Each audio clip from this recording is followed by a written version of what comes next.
لەسەر پرسی پەیماننامەی لۆزان کە نزیک دەبێتەوە لە تێپەڕبوونی یاخود 100 ساڵە یادی 100 ساڵی بکرێتەوە لە ماوەکان یاخود بە دیاریکاری لە مانگی حەودا ئەم یادە کۆڕێکی تایبەت یادێکی تایبەتی بۆ ساز دەکرێت لە لۆزان لە پاش 100 ساڵ کاریگەری ئەم لۆزان چی بوو لەسەر گەلی کورد و ئێستا چۆن و بە چ گڕوتینێکەوە بە چ پلانێکی نوێەوە کورد ئەم یادە دەکاتەوە ئامادە سازیەکان چێ لە بەرامبەر تورکیادا کورد چۆن توانیوێتی خۆی کۆ بکاتەوە تەواوی حیزبەکان لە هەر چوار پارچەی کوردستان لەسەرم بابەتە لەگەڵ بەڕێز سالار مححمود ئەندامی کۆنسەی بەڕێوەبەری کەنەکە ڕاستەخۆ لە کلارۆ میوانی ئەمێ گفتوگوی بابەتەکەی لەگەڵدا دەکەین کاک سالار زۆر سپاس بۆ ئامادەبوونت ئامادەکاریەکان بۆ کۆنگرەی لۆزان و تێپەڕبوونی یاخود یادکردنەوەی ئەم 100 ساڵەی چییە کە لە مانگی حەوتاوا بڕیارە بکرێت؟ بەڵێ زۆر سپاس سڵاو بۆ ئێوە بۆ بینەرانی کورسات لە ڕاستیدا بابەتی لۆزان ئەم ساڵ تایبەتمەندی خۆی هەیە کە دوای 100 ساڵ پەیماننامەیەک واژۆ کرا لە نێوان تورکیا و وڵاتانی براوەی جەنگی جیهانی یەکەم و لەسەر خاکی کوردستان لەسەر بەرژەوەندی خەڵکی کوردستان دابەشکاریەکی جوگرافی سیاسی دروست بوو. ئەم دابەشبوونە و ئەم پەیمانە نێودەوڵەتیە لێکەوتەکانی لە دوای 100 ساڵ کە ئەو ڕەدەیتەوە مەترسی گەورەی بۆ سەر مرۆڤایەتی لە ناوچەکە دروست کرد و کۆمەڵێک ڕووداوی تۆمار کرد لە مێژوودا کە کۆمەلگای نێودەوڵەتی تووشی شەرمەزاری و ئەحراجێکی گەورە کردووە بە تایبەتی ئەو جینۆسایدانەی کە ڕوویدا لە دەرسیم لە گەلی زیلان دواتر پەڕێەوە بۆ ڕۆژاوای کوردستان و بە مروری مێژوش بەڕێڕەوی مێژوو لە باشووری کوردستان یان لە کوردستانی عێراق ڕاستتر بڵێم کۆمەڵێک تاوانی نێودەوڵەتی ئەنجام دران هەمووی سەرەتاکەیە گەڕێتەوە بۆ هەڵەیەکی نێودەوڵەتی کە پەیماننامەی لۆزان بووە لە پەیماننامەی لۆزاندا کورد بە نەزەری ئەعتیبار وەرنەگیرا پرسی پێ نەکرا و بەشێک نەبوو لە گفتوگۆکان. ئەم ساڵ لە 100 ساڵەی لۆزاندا لەسەر ئاستی دەرەوە لەسەر ئاستی هەرێمی کوردستان و لە ئەسەر ئاستی دنیا گفتوگۆی ئەم مەسەلەیە کرێ چۆن جارێکی تر کورد لە ناو هاوکێشەی ناوچەکە و نێودەوڵەتیدا بخوێنرێتەوە و پێگەی حەقیقی خۆی وەربگرێتەوە. کۆنفرانسی لۆزان ئەوەی پلانەکان بریتە لەوەی کە کەمپینێکی نێودەوڵەتی دەکرێت بۆ نمونە دوێنێ لە سلێمانی دیداری لۆزان ئەنجام دراوە بە حزوری لایەنە سیاسیەکان و ناوەندە ئەکادیمیەکان گفتوگۆی هەمەلایەنەی ڕێکەوتنامەی لۆزان کراوە لەسەر ئاسی نێودەوڵەتیش مانگی داهاتوو 22 23 24 حەوت کۆنفرانسی 100 ساڵەی لۆزان لە شاری لۆزان و لەو هۆڵەی کە ئیمزای لۆزانی تیاکرا پرۆتستۆی ئەو ساتەوەختایە کرێ و بە هەزاران خەڵک کۆ دەکەینەوە بۆ ئەوەی بۆ کۆمەلگای نێودەوڵەتی پیشان بدەین کە لۆزان ئاسەوارێکی مەترسیداری بۆ کۆی مرۆڤایەتی بەگشتی و بۆ گەلانی ناوچەکە لێکەوتوتەوە و ئەکرێ بۆ نمونە قسە لەسەر هەڵوەشانەوە هەڵوەشانەوەی لۆزان نییە بەڵام چۆن ئەکرێ ڕێڕەوی مێژوو ڕاست بکرێتەوە و کورد وەکو گەلانی ناوچەکەش بگا بە ماف و ئازادیەکانی خۆی و کۆمەلگای نێودەوڵەتی قەرزەکانی گەلی کوردستان بداتەوە. کەمپینەکەی ئێمە لەسەر ئەو ئاستەیە هەم لە ناوە هەم لە دەرەوە و ئێمە بانگەوازەکەین بۆ هەموو حزب و لایەنە سیاسیەکان بۆ هەموو پێکهاتە نیشتیمانیەکان لە کوردستان و لە دەرەوە بە تایبەتیش ڕەوەندی کوردی مانگی داهاتوو لە لۆزان لەگەڵمان بەشدار بن لەو کەمپینە نیشتیمانیە ئینسانیە گرنگە بۆ ئەوەی ئەوانەی لە لۆزان بەشدار بوون جارێکی تر مراجعەی هەڵوێستی خۆیان بکەن و ئێستای واقعی ناوچەکە بە دراسەکراوی و بە بێلایەنی بخوێنەوە بۆ ئەوەی تێبگەن کە لە تورکیا لە سووریا لە ئێران لە عێراق تاوەکو پرسی کورد نەگاتە دۆخێک کە لەگەڵ قانونی نێودەوڵەتی وەکو هەر گەلێک لە گەلانی دنیا مافەکانی دەستەبەر نەکرێ ئاسایش و ئەخرەی نەک بۆ کورد بۆ گەلانی تریش بەدینایە. باشە کاک سالار مادام هەر باسی کۆنگرەکەکەین و بەوەی دوێنێش کە ڕێک خرابوو با لەسەر ئەم بابەتانە بڕۆم دواتر دێمە سەر پلانەکان دیارە چەند مانگێک بەر لە ئێستش کۆنگرەیەکی هاوشێوە ڕێک خرا بەڵام گشتگیر نەبوو ئەم کۆنگرەیە ینی پلان چییە کە لەم جارەیە لەم کەمپینی کە جناب باسی لێوە دەکەی گشتگیرتر بێت تەواوی حیزبەکان لە هەر چوار پارچەی کوردستان بەشداری تێدا بکەن ئەگەر بە شێوەی بانکێشنامەی فەرمیە ئەگەر بە شێوەی گفتوگۆ و حیواراتی سیاسی دیپلۆماسی هەر جۆرێک لە جۆرەکانیەتی. بەڵێ ئێمە لە کۆنگرەی نەتەوەی کوردستان لە ڕێگەی ئێوە بانگەواز بۆ هەموو حزب لایەنە سیاسەکانەکەین بۆ هەموو ڕێکخراوە سیاسەکانی کوردستانەکەین ئەوانەی لە ناوەن لە پارچەکانی تری کوردستان ئەوانەی لە دەرەوەن لەسەر ئاسی نێودەوڵەتی کارەکەن بێن خۆیان بە خاوەنداری ئەم پرۆژەیە بزانن ئەم بابەتە پرسێکە پرسێکی نیشتیمانی گشتیە و تەنانەت پرسێکی نێودەوڵەتیە پەیوەست نییە بە حزب و لایەنێک پەیوەست نییە بە ئاراستەیەکی سیاسی بەڵکو پەیوەستە بە کۆی هەمومانەوە چونکە لێکەوتەکانی لۆزان کاریگەری لەسەر تاک بە تاکی کۆمەڵگەی کوردستان هەبووە و هەیە بۆیە پێویستی بە استراتیژێکی هاو بە 100 ساڵەی لۆزان دەکەینە خاڵی یەکێتی نەتەوەیی کوردستان بانگەواز لەم پرسایەکەین ئەم یەکێتی نەتەوەیە و یەکبوونە ئەشێ عقدەیەکی گەورە بێ کورد نەتوانێت بەدیبێنێ بەڵام ئێمە هەر بانگەشەی بۆکەین و خەباتی بۆکەین چونکە لە یەکبوونمانە بە ئامانجەکانمانەگەین لە یەک نەبوونمانە ئامانجی داگیرکەران بەدیدێ ئەمە خاڵێکی عریزە ینی خەتێکی پانە ئەبێ هەمومان ڕەچاوی ئەوە بکەین و لەم شوێنەدا هەمومان بەرژەوەندەکانی تەسک و بەرژەوەندی تایبەت بەلاوە بندرێ بۆ بەدیهێنانی بەرژەوەندی باڵای گەلی کوردستان ئەم ساڵ لۆزان کراوەتە مانشێتی بە خۆداچوونەوە ناکرێ ئێمە بەلای کەمەوە 100 ساڵی داهاتوومان وەکو 100 ساڵی ڕابردوومان بێ بەرپرسیارەتی ئێمە لەم ساتە وەختەدا ئێمە ئەتوانین بڵێن ئەڵلقەی گرێدەرەوەی هەردوو سەدەین لە ئێستادا ئەمنەوەیە بەرپرسیارە لەوەی کە ڕێنەدا لە داهاتوودا بەلای کەمەوە لە 20 ساڵی داهاتوودا گەلی ئێمە تووشی جنۆسایدی تر بێتە وەکو ئەنفال وەکو کیمیاباران وەکو قوربانیانی شانگان وەکو دەرسیم وەکو کاکسالار ئەمەی کە جەناب باسی لێواکەی هەم لە ڕۆستیاسیەکەوە هەم لەسەر ئاستی نێودەوڵەتی و لە پرسەنەتەوە یەکەش کە گرنگترین فعاد و ناوەڕۆکی بابەتەکەیە ئەگەر سەیری بکەین پێویستی بە لۆبیکردنە پێویستی بە استراتیژیەتی کارێکی تونند و تۆڵتر و گرنگترە کە بۆی بکرێت لەسەر ئاستی حکومی وە کۆرێمی کوردستان و ئەو لایەنانی کە هەڵدەستن بانجامدامنی ئەم کەمپینە ڕوونتر دەمەوێت بزانم چ لۆبیە کراوە لە کاتی یادکردنەوەی 100 ساڵی لۆزاندا کە نەکەوینە بەردەم ئەمری واقع بەڵێ هەموو ڕێکخراوێکی سیاسی هەموو ئۆرگانێکی مەدەنی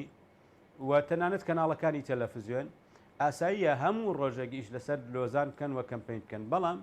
لە شوێنێکە ئەبێ ئێمە استراتیژ دابڕێژن ئەو استراتیژیە بریتە لەوەی کە هەموو هەوڵەکان بچێتە چوارچێوەی بەدیهێنانی یەکڕیزی نیشتیمانی هێزە سیاسیەکانی کوردستان چونکە ئێمە ئەو درزانە نەهێڵین بەشێکی تر لە ئیشەکانمان ئەچێتە پێش چونکە لە کاتی خۆیدا کە لۆزان واژۆ کراوە پرس بە کورد نەکراوە وە کورد لە هەمان کاتە بەکارهێنراوە و وەکو یەکگرتوو نەبووە داگیرکەران لە شوێنێکە ئەو هێزەی بەو ئاستەی لەو سەردەمە هەبووە بەکاریان هێناوە لەو لاشەوە چون موامەرەیان لە مەسلەی کورد کردووە لە کە بەڵێنێک داوە لە پەیماننامەی سیڤەردا دەوڵەت بۆ کوردستان هاوشێوەی گەلانی منتیقەکە دروست بکرێت بەڵام کورد لەو سەردەما مەشغوڵ کراوە بەخۆیەوە لەو لاشەوە پەیماننامەی لۆزان لەبار براوە و پەیماننامەی سیڤەر لەبار براوە و پەیماننامەی لۆزانیان پێ لە دایکێناوە کەواتە یەکێک لە هەرە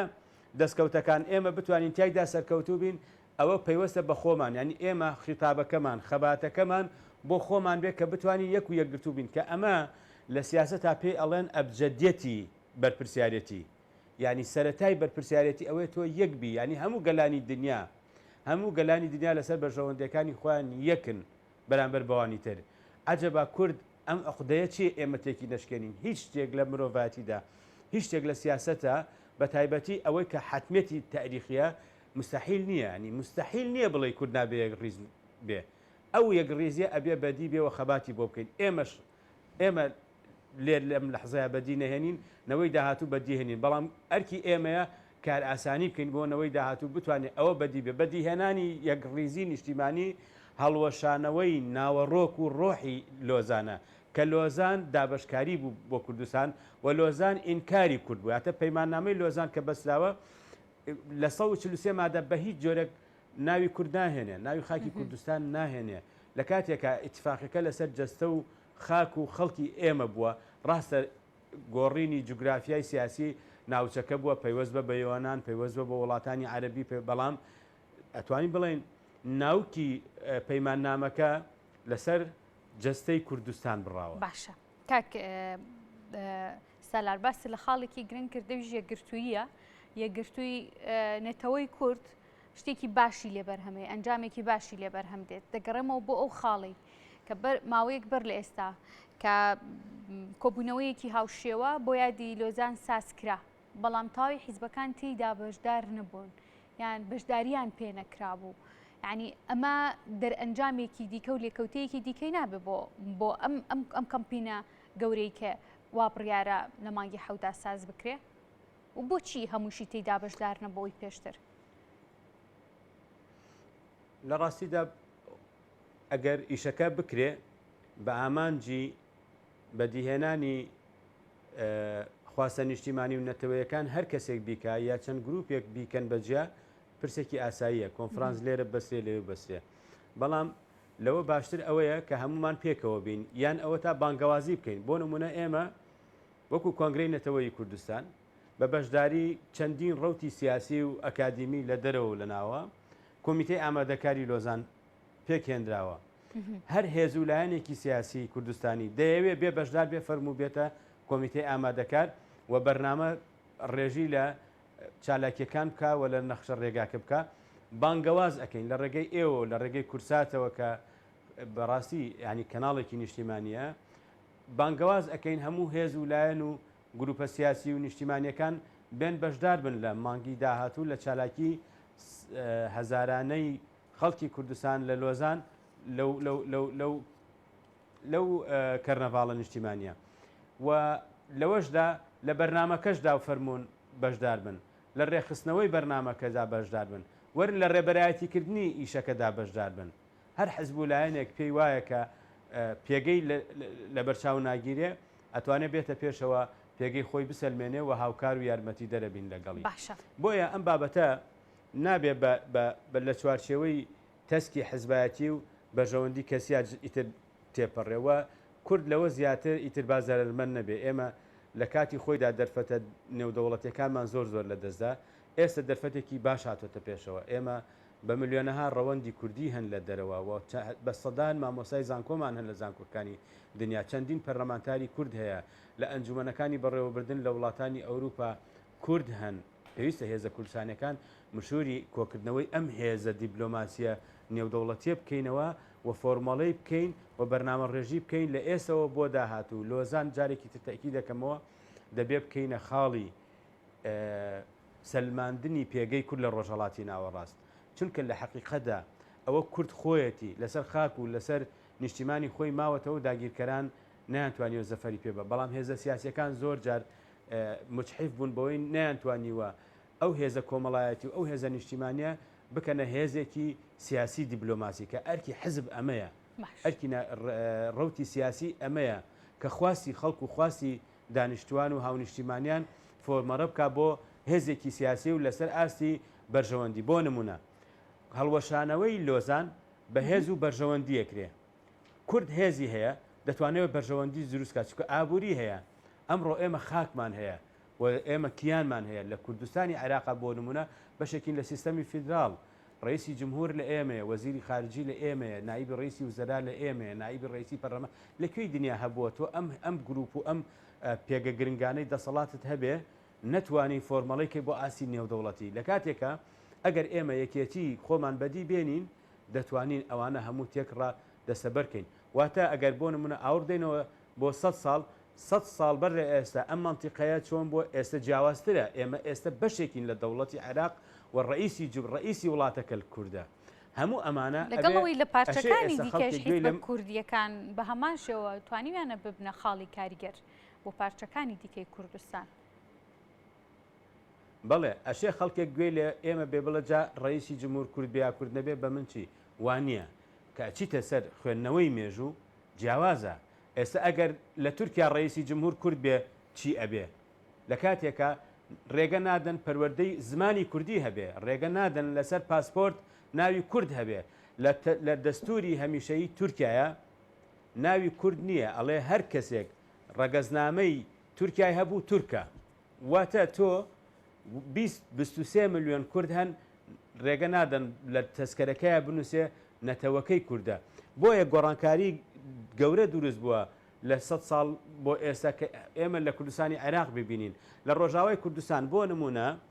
سووریا ئەم نەخشەی سووریا فەرەنسا دایڕشتووە و فەرەنسا بڕیاردەری بووە بەڵام ئەمڕۆ فەرەنسا خۆی هێزی سەربازی لە ڕۆژاوای کوردستانە دیفاع لەو دیڤاکتۆیاکە لە کانتۆنەکانەکە و ئێوە پێکهاتن لەگەڵ دەوڵەت و ڕۆژاوای کوردستان هەبێ 100 ساڵ بەر لە ئێستا فەرەنسا هەڵوێستی وا بووە کە بە هیچ شێوەیەک لە سووریا ناوی کورد و پێگەی کورد نەبێ بەڵام ئێستا فەرەنسا خۆی دیفاع لە ڕۆژاوای کوردستانەکە لە بەڵێ بۆیە ئەمە ئەبێ پەرەی پێ بدەین ئەمە ئەبێ گەشەی پێ بدەین مەسلەی موچە و بوجە و پارە و معاش ئەمانە مافی گەورن مافی گرنگن بەڵام نابێت کۆی ڕێی عامی کوردستانی داپۆشێ پرسە نیشتیمانیەکان زۆر گرنگترن مەسلەی خاک زۆر گرنگ ئێمە لە کوردستانی عێراقا بۆ نمونە بەڵێ باشە کاتە کاک سالار بەرلەوەی بێمە سەر ئەوەی کە ڕای ئەو دەوڵەتانە چی دەبێت بۆ پرسی لۆزان لە یادی 100 ساڵەیدا و هەر لەمپەری کە دێتە پێشەوە هەر ناکۆکیەک دێتە پێشەوە ئەمان ڕایان چی دەبێت ئەگەر ڕۆڵی نێوبژیوانیش ببینن بەڵام بەر لەوامێ پرسیارێکی کە بکەم گۆڕانکاریە ناوچەیەکان شت لەسەر ئاسی ئەقلیمی لەسەر ئاسی نێودەوڵەتیش ئەیبینین کە تورکیاش ئێستا وڵاتێکی لاواز نییە چ ئەو کاتە کە توانیوێتی ئەو کاریگەریە دروستکە و بە ئێستاشەوە ینی دەیبینین کە تورکیا بەجددی خۆی ئامادەکە بۆ لۆزان بۆ هەر گۆڕانکاریەکی دیکە کە لەسەر پرسی کورد بێت ینی چاوەڕێ دەکرێت چۆن تورکیا بێتە نێو بۆ نمونە پرسی لۆزانەوە لە یادی 100 ساڵەیدا لە ڕاستیدا ئەم گفتوگۆی ئێمە خزمەت بە ئایندەی گەلی تورکیا و گەلی تورکیش ئەکا ئەشێ لە بەرژەوەندی دەوڵەتی تورکیانە بێ و لە ماوەی 100 ساڵە تورکیا چەند بەهێز بوو بێ و بە ئێستا و ئایندەشەوە چەند بەهێز بێ مادام بەهێزبوونی خۆی لەسەر بنەمایەکی نەعەدالەتی چەسپاندووە سەرکەوتوو نابێ واتە ئەگەر دەوڵەتی تورکیا هەر لەسەر ئینکاری کورد لەسەر ئینکاری پێگەی گەلی کورد لەسەر دژایەتیکردنی ئەزمموی باشووری کوردستان و ڕۆژاوای کوردستان سیاست دابڕێژێ بڕوا بکە حتمەتی تاریخە سەرکەوتوو نابێ و ئێمە لە 100 ساڵەی لۆزاندا ئاراستەی کارکردن و خەباتمان بۆ ئەوەیە قەنەعاتی دەوڵەتانی داگیرکەری کوردستانیش بگۆڕین بۆ ئەوەی کە هاوبەشی کورد لە بەڕێوەبردننی دەوڵەتە باشترە لە ئەقساکردنی کورد ئەمە یەک دوو کورد پێویستەکە لەوە تێبگا کە کۆمەلگای نێودەوڵەتی ئەمڕۆی خوێنێتەوە ئەبێ کورد خۆشی خۆی بخوێنێتەوە و بەرژەوەندەکانی لەگەڵ ئەوانی تردا گرێبداتەوە ئێمە ئێستاکە لەوە دەرچوین کە بڵێن کورد نابێت لە معادلاتی منتیقەکەدا ڕۆڵ و پێگەی بخەملێنرێت بە دەلیلی ئەوەی کە بۆ نمونە داعش دۆخێکی نەخوازراوی بۆ کۆمەلگای نێودەوڵەتی دروست کرد لە بەرامبەردا کە هاوپەیمانەتی لەگەڵ گەلی کورد کراتواندرا بە خێرایی ئەم لە ئەرزی واقعە ئەم بەڵایە تێک بشکێندرێ لەم مەسەلانەدا ئەبێ دراسی تریش بکرێ واتە کورد هێزێکی مرۆیی گرنگە و هێزێکی نیشتیمانی گرنگە و بوونێکی دێرینەی لە ینی بڕاتە بێ ئەگەر ئەچیتەوە سەر تاریخ هەموو مرۆڤایەتی قەرزاری کووردە بەڵام جارێکی تر تەکی دەکەمەوە ئێمە ئەگە خۆمان یەک و یەکگرتوو بین کە ئەبێ ئەمە بکەینە استراتیژ ئەمە دەرسی لێوەرگین بۆ نمونە 2 هەفتە پێش ئێستا لە پەرلەمانی عێراق چی ڕوویدا ئەی بەسینەوە بە لۆزانەوە بۆ نمونە چی ڕوویدا کۆمەڵێک خاڵ تێپەڕی لە بوجەدا دژی گەلی کوردستان بۆ چونکە فراکسیۆنە کوردستانیەکان یەک و یەکگرتوو نەبوون بەرژەوەندی حزبیان خستە سەروی بەرژەوەندی نیشتیمانیەوە ئەمە فۆرمالە بکە بۆ مەسلەی خەباتی نیشتیمانی و نەتەوەیی هەر هێزێکی سیاسی پشت ئەسوور بێت لە بەدیهێنانی ئامانجەکانی بە داگیرکەرانی کوردستان بە وڵاتانی منتیقەکە پشت ئەسوور نەبێ بە گەلەکەی ناتوانێت تا سەروەری تۆمار بکە و تووشی ئەحراجی گەورە بێ و تووشی پارادۆکسە بێت لە مەسلەی نیشتیمانیە من ئەو فۆرمەکەی تر بەکار نایەنم کە زۆر جا خەڵک بە ئاسانی لەسەر زمانی دێت دەرەوە بەڵام ڕعایەتکردنی بەرژەوەندی داگیرکەران بەڕاستی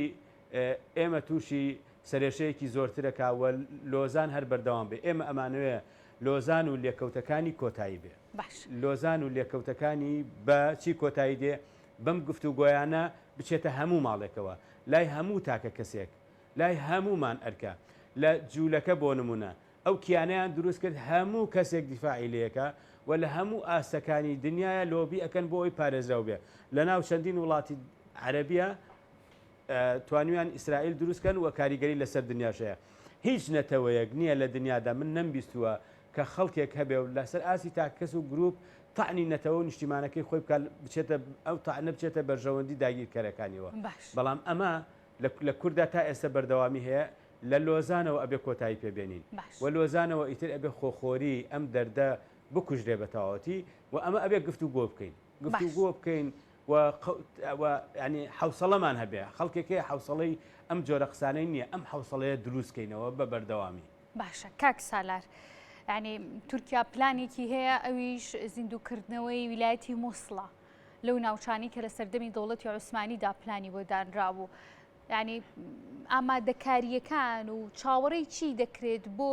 نەهێشتنی مەترسیەکانی ئەم پیلانەی تورکیا کە لە داهاتوودا هەیبێت و یعنی هەست دەکرێت تورکیا چۆن دێتە نێو یادکردنەکە دێتە نێو پرۆسەکە لە کاتێکا جیهان لە بەردەم شەڕێکی قورسدایە ئەوش پرسی رووسیا و ئۆکرانیایە ینی مە دەرفەتێک نایە بە کورد کە بە جوانتر و متەوازعتر و بە شێوازێکی تۆکمەتر بتوانێت پشتیوانی وڵاتانی دیکە بەدی بهێنێ بە دڵنیاییەوە تورکیا ئەوێ ئەمە بکاتە دەرفەتێک کە بەرژەوەندیەکانی خۆی پەرەتر پێ بدا و سنوورەکان زۆرتر ببەزێنێ و لە دوای لۆزانەوە لە تورکیا ئەو تەجروبەی هەیە بۆ نمونە پارێزگای هاتای لە سووریا سندەوە بە ڕاپرسێک خستێەوە سەرخۆی بۆ چەندین دوورگەی لە سنووری یۆناان بە ئیتیفاقیە لەگەڵ بەریتانیا و فەرەنسا خستەوە سەرخۆی و ئێستاکەش هەر هیچ نەبێت دەیەوێ ڕۆژاوا و باشووری کوردستان ئەو ئەزبوونایی کە هەیە لاوازی بکایان نەیهێڵێ یان خەونی دێرینەی عوسمانیەکان بەردی بە ئەوەی پێڵەن میساقی ملی بەڵام بە دڵنیاییەوە ئەمە زەحمەتە بێ و بە ئاسانی ناچێتە پێشون کە بەرژەوەندی نێودەوڵەتی گۆڕاوە و کورد ئەمڕۆ هێزێکە دیفاع لە خاک و خەڵکی خۆی ئەکاوە پێگەی هەیە و بە تایبەتی لە عێراقا ئێمە بەشێکین لە سیستەمێکی فیدرال ڕاستە داگیرکاری شۆڕ بۆتەوە بە تایبەتی لە پارێزگای هەولێر و دوهۆک زیاتر و چەندین مەعسکەراتی سەربازی تورکیا هەن کە پێویستەکە حکوومەتی ئێستا و سەرۆکایەتی هەرێمی ئێستا بڕیاری پەرلەمانی کوردستان ژمارە 37 ساڵی 2023 جێبەجێ بکەن ئەوش کە ئەو بڕیارەیە پەرلەمان داوێتی سوپای تورکیا لە خاکی هەرێمی کوردستان بچێتە دەرەوە بۆیە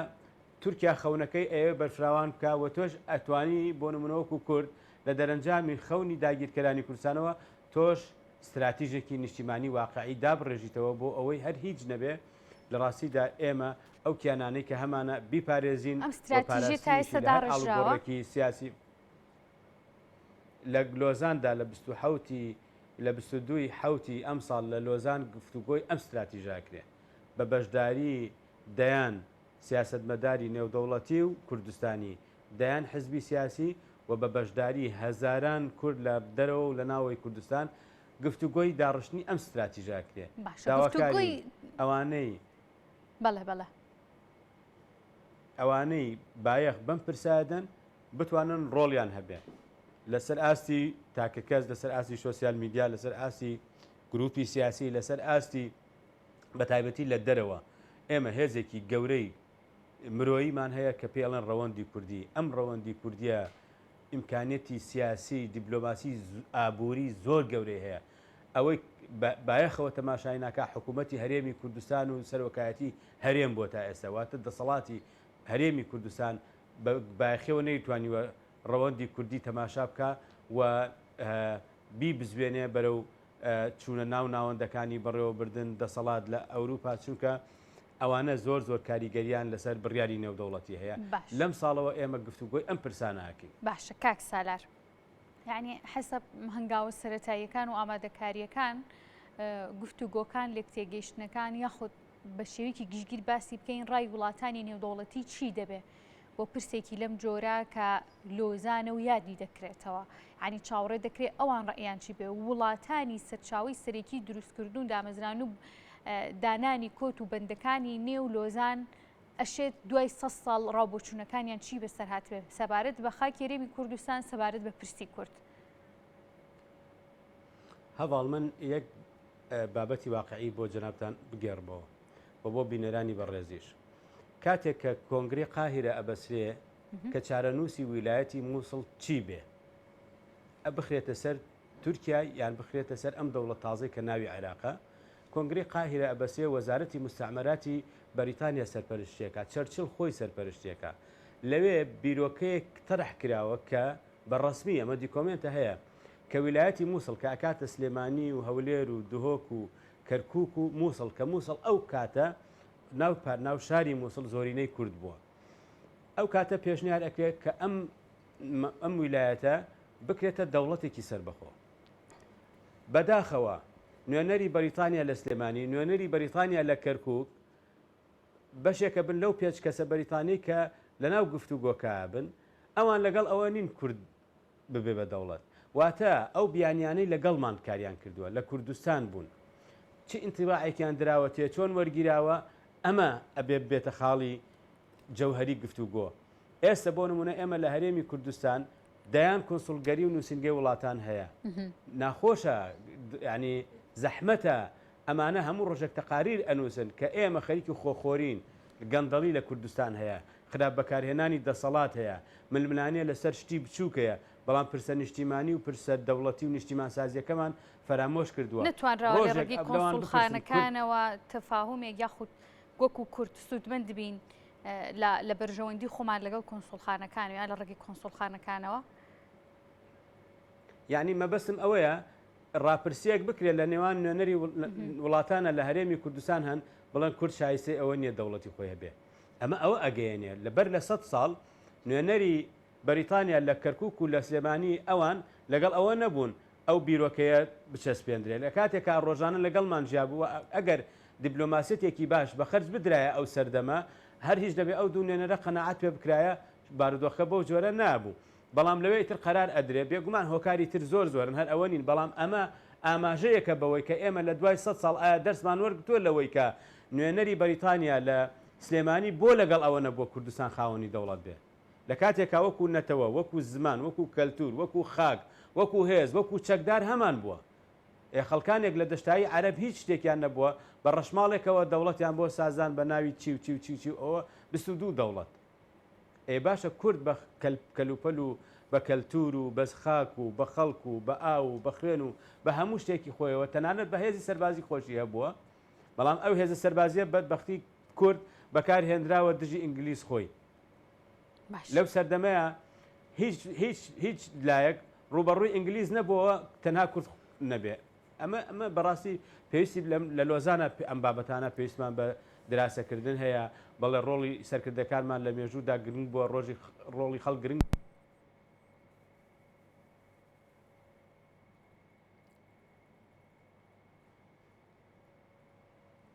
باش کاک سالار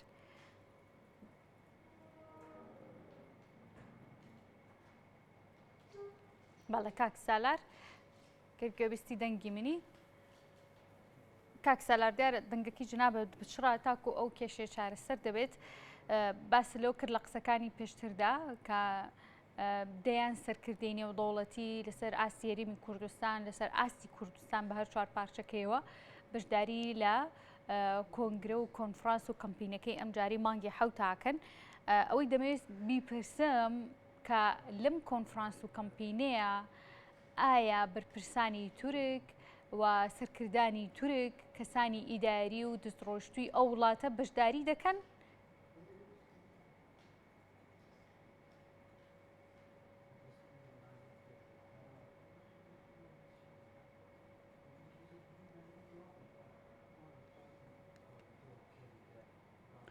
بەڵێ دیارە ئێمە دیارە دەنگەکەی کاک سالار ناگاتە لای ئێمە دیارە من ویستم دواپرسیارم ئاراستی کاک سالار بکەم لەسەرەوەی کاک سالار داوای لەبوردن دەکەم کە دەنگەکەی جەناب پشڕانە دەگەیشت بە ئێمە و بە بینەرانیش پرسییم کە هەوڵەکان بۆ بەشداریکردین بەرپرسانی ئیداری و سیاسی تورک لەم کەمپین و کۆنفرانسی ئەم جاری لۆزانە بەشداری دەکەن؟ بەڵێ وەڵا هەواڵان لێرە پاتری هینەکەیان جیازەکەیان گۆڕی بەڵێ لەسەر ئاستی نێودەوڵەتی بەشداری ئەەکەن بەڵێ خەڵکی تر لە غەیری کورد لە سیاسەتمەداری نێودەوڵەتی وەزیر و پەرلەمانتاری وڵاتانی ئەوروپی بەشداریەکەن لەسەر ئاستی تورکیا کەسێک بە نوێنەرایەتی ئەوان بەشدار دەبێت لەگەڵتانە؟ بێگومان تورکیا ئەم چالاکیانانەی پێ قبول نییە ینی تورکیا ڕێگە نادا بۆ نمونە لە کەلار ئێمە بمانوێت چالاکیێکی نیشتیمانی بکەین بێوێت لە هەر پێی کوردستان لە دەرەوە قسە لەسەر مەسلەی پرۆتستۆکردنی لۆزان هەبێ بەو ئاراسایی کە ئێمە ئەمانەوێ تورکیا حتمما پێی ناخۆشە وە کاریش ئەەکەن وە لەسەر ئاسی نێودەوڵەتی چەند جارێک هەوڵیان داوە کە ئەو چالاکیانەی کە ئێمە لە هۆڵەکانی سویسرا ئەیبەستین ئیجازەمان نەدرێتێ دواتە ئەم خەباتە خەباتێکی ئاسان نییە خەباتێکە داگیرکەرانی کوردستان مادام لێ ئەترسن کەواتە کاریگەرە مادام حسابی بۆکەن واتە شوێنی خۆی ئەگرێ بۆیە ئێمە ئەبێ ئەمە زیاتر هانمامدا بەڵام ئێمە تەشیر نەکەین ینی تورکیا ئەبێ بێنینە سەر ئەو قەناعەتی کە پێویستەکە ڕێگای ئاشتی و دایالۆگ بگرێتە بەر و ڕێگای سەلماندنی مافەکانی گەلی ئێمە بگرێتە بەر بۆ نمونە ئێستا فراکسیۆنێکی بەناو کوردستانی لە تعبیر بە جۆرێک لە جۆرەکان تا ڕێژەیەکی زۆر چکە هەموو خەڵکی باکووری کوردستان دەنگی بە فراکسیۆنێک داوە چۆتە پەرلەمانی تورکیا حەقا ئەمە بە نوێنەرایەتی فعلی کورد وەربگیرێ بکەونە گفتوگۆ بۆ چارەسەر وە چارەسەری ئاشتیانە ئەمە تێزی مام جەلالە ئەم تێزە جارێکی تر زندوو بکرێتەوە یەکێتی نیشتیمانی کوردستان وەکو چۆن لە مێژوودا ناسنامەی هێزی پشتیوانی بەرکەوتووە بۆ پشتیوانی سیاسی پارچەکانی تری کوردستان ئەم خولیا و ڕوئایە لە ناو یەکێتیا بە زندوو پێویستە بمێنێتەوە و پەرەی پێ بدرێ ئەمەش یەکێکە لە خاڵە جێشانازیەکانی مێژوو یەکێتی نیشتیمانی کوردستان و ئێمە شەرمی لێ ناکەین هەر هەنگاوێکی تر هەر هەوڵێکی تر بۆ ڕعایەتکردنی داگیرکەرانی کوردستان بێ ئەوە شەرمەزار بکرێ و هەر هەڵس و کەوتێکی ناپەسەند کە خەڵکی کوردستان نیگەران بکە بۆ نمونە دیاردەکانی گەندەڵی لە کوردستانە دیاردەن بوون بە دیاردە ئێمە مەسئولین لەوەی کە ڕوبەڕووی ببینەوە واتە بەشێک لە خەباتی لۆزان لە خۆی لە ڕوبەڕووبوونەوەی دیاردەکانی گەندەڵی بینێت چکە خەڵکی کوردستانی نیگەران کردووە کە باسی پرسی نیشتیمان و نەتەواکەی بێتاقەتە بن و سیاست وای کردووە کە ئەو هەست و عاتیفە نیشتیمانی و نەتەوەی خەڵکەیە فۆرمەڵە ناکرێت بۆ بیری سیاسی بۆ وشیاری سیاسی بۆ وشیاری سیاسی و نیشتیمانی وامان لەکە ئێمە هێزێکی تۆکمە پەیدا بکەین بۆ بەتاڵکردنەوەی ناوەڕۆکی لۆزان بەڵام دیاردە دزێوەکانی کۆمەڵگەی کوردستان لە ڕێگەی حکومڕانیەوە ئەنجامەدرێ ئەو گڕوتینەی لە ناو خەڵکی کوردستانە زۆر نیگەران کردووە بۆیە ئەمە پێویستی بە جۆشدانەوەی زیاترەوە لە ڕێگەی کەناڵەکانی ڕاگەاندنەوەسە بۆ نمونە کورسات باە خەدەن بەم پرسە مەسلەیەکی زۆر گرنگە مەسلەیەکی زۆر تاچیژی پیرۆزە و یەکێکە لە ئەرکە گرنگەکانی ڕاگەاندنی بەگشتی و ڕاگەاندنی کوردستان بە تایبەتی بۆیە ئێمە ئەم هەر هەوڵێک بێ بە تەقدیرەوە سەیرەکەین بەڵام چاوەڕێ بکەی داگیرکەرانی کوردستان دەستخۆشیت لێ بکەن بۆ ئەم مەسلەیە نەک دەستخۆشی ناکەن هەوڵەدەن لێرە لەوێ ڕێگریت بۆ دروستکەنی یان شێوە و هەڵسوکەوتی کارکردنت تەشویر بکەن کە هەوڵیان داوە لە زۆر شوێن و لە زۆر لاوە بەڵێ کاک سالار زۆر سپاس دەکەین کە لە کورسات نیوز و بەرنامی تایە ئامادە بوویت دووبارە سپاس بۆ بەڕێز سالار محمود ئەندامی کۆنسەی بەڕێوەبەری کەنەکە کە لە کەلار و میوانی ئێمە بوون خۆشەویستان سپاس بۆ ئێوەشکە تا ئێستا بینەرمان بوون.